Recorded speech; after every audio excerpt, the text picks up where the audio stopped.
Assalamualaikum warahmatullahi wabarakatuh. Saya Sahdan Amiullah dan teman Saya Vicky Al-Kadafi.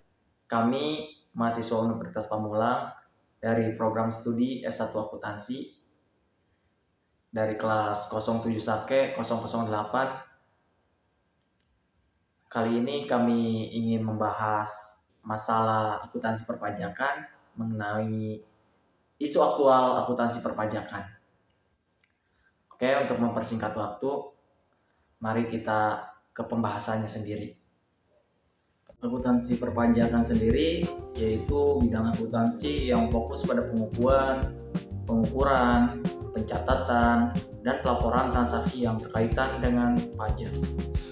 Tujuannya agar perusahaan dapat menghitung dan melaporkan pajak sesuai aturan yang berlaku. Hubungan akuntansi keuangan dan perpajakan sangatlah erat karena laporan keuangan komersial menjadi dasar awal untuk menghitung penghasilan kena pajak.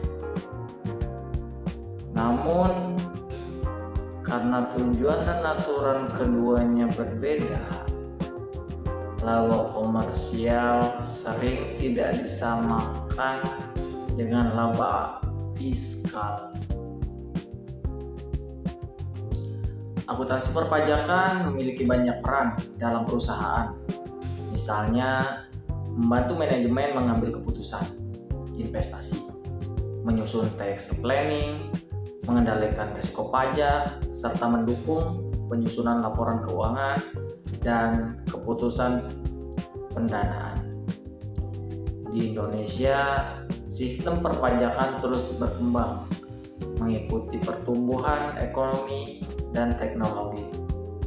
Salah satu contoh adalah Undang-Undang HPP serta digitalisasi administrasi perpajakan melalui e-faktur, e-bupot, dan e-filing untuk memudahkan pelaporan.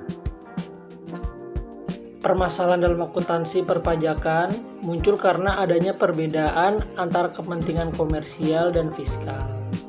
Akibatnya, perusahaan harus melakukan rekonsiliasi fiskal untuk menyesuaikan laba komersial menjadi laba fiskal. Perbedaan dalam akuntansi perpajakan dibagi menjadi dua, yaitu perbedaan tetap dan perbedaan waktu.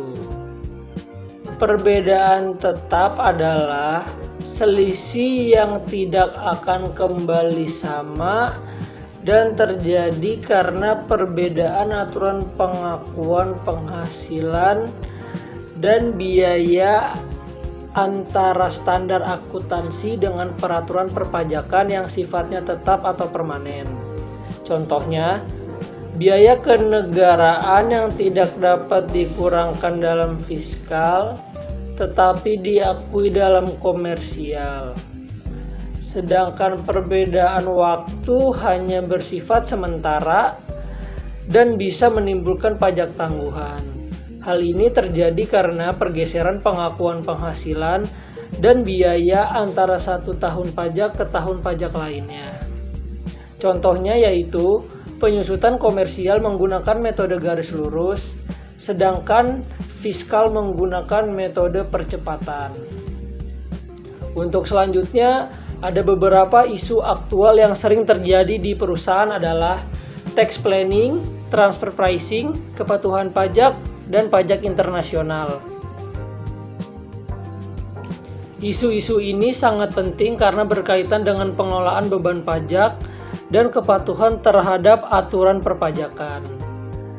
Nah teman-teman, kesimpulan dari materi kali ini adalah akuntansi perpajakan sangat penting karena memengaruhi laba, keputusan perusahaan, dan kepatuhan pajak. Oleh karena itu, perusahaan harus memahami aturan perpajakan dengan baik agar terhindar dari kesalahan dan sanksi di kemudian hari. Sekian presentasi dari kelompok kami, kurang lebihnya mohon maaf. Wassalamualaikum warahmatullahi wabarakatuh.